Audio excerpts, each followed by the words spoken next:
জয় গুরু। পরম দয়ালের রাতুল চরণে জানাই আমার শতকোটি প্রণাম। আপনাদের জানাই আমার আনন্দিত জয়গুরু। আগামী সোমবার 12 তারিখ হলো একটি বিশেষ দিন। দিনটি হলো শ্রী শ্রী বড়মার 55তম তিরোধান তিথি। এই দিনটিতে সকল সৎসঙ্গীকে বিশেষ কিছু নিয়ম পালন করতে হয়, অর্থাৎ হবিষ্যান্ন ব্রত পালন করতে হয়। এই ব্রততে কি কি খেতে হয়, কি কি খেতে হয় না, এই ব্রত করলে কি হয়, এই নিয়ে আলোচনা করব আগামীকাল। তবে আজ আমি শ্রী শ্রী বড়মাকে নিয়ে কিছু আলোচনা করছি। পরম পূজনীয় শ্রী শ্রী বড়মা পরম দয়ালের সব নির্দেশ অক্ষরে অক্ষরে পালন করতেন। শ্রী শ্রী বড়মা কোনোদিন শ্রী শ্রী ঠাকুরের অপছন্দের কাজ করতেন না। তিনি ব্রাহ্ম মুহূর্তে ঘুম থেকে উঠে সব কাজ করতেন। স্নান করে পুজো সেরে বসে বসে ঠাকুরের জন্য সারাদিনের পান সাজতেন। বড়মার রান্নাঘর ছিল দেখার মতো, সব জিনিস সুন্দর গুছিয়ে রাখতেন। তিনি থাকতেন ছোট্ট একটা ঘরে, কিন্তু সব কিছু এমন করে গুছিয়ে হাতের কাছে রাখতেন যে ঠাকুর কিছু চাইলেই সঙ্গে সঙ্গে বের করে দিতে পারতেন। শ্রী শ্রী ঠাকুর বড়মার উপর সম্পূর্ণভাবে নির্ভরশীল ছিলেন।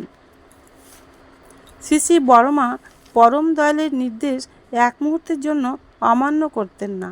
ঠাকুরের যাতে কখনো কোনো রকম অসুবিধা না হয়, সবসময় সেই দিকে লক্ষ্য রেখে চলতেন। শ্রী শ্রী ঠাকুর নারীর নীতিতে নারীর বৈশিষ্ট্যে 8টি গুণের কথা বলেছিলেন। সেই 8টি গুণ শ্রী শ্রী বড়মার জীবনে প্রকট হয়ে উঠেছিল। একদিন পার্লারে কথা বলতে বলতে শ্রী শ্রী ঠাকুর কয়েকবার হাঁচি দেওয়ায় শ্রী শ্রী বড়মা জামা পাঠালেন গায়ে দিতে, কারণ সর্দি ধরতে পারে। শ্রী শ্রী ঠাকুর অবাক হয়ে বলেছেন, তোদের বড়মাই আমাকে বাঁচিয়ে রেখেছেন। জগৎজননী শ্রী শ্রী বড়মা সম্পর্কে শ্রী শ্রী ঠাকুর জ্যোতি আশ্রমে বসে বলেছিলেন, আপনাদের ঠাকুর মেয়ে হলে যা হতো, বড় বউ হলো তাই।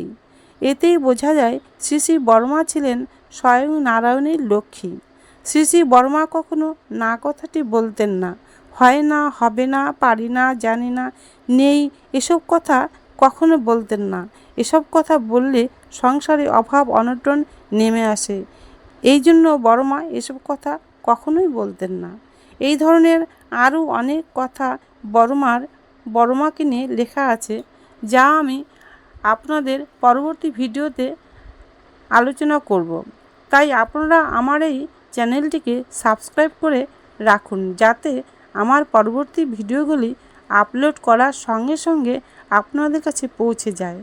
আগামীকাল আবার আপনাদের সঙ্গে দেখা হবে ঠিক এই সময়। জয় গুরু। বন্দে পুরুষোত্তমম।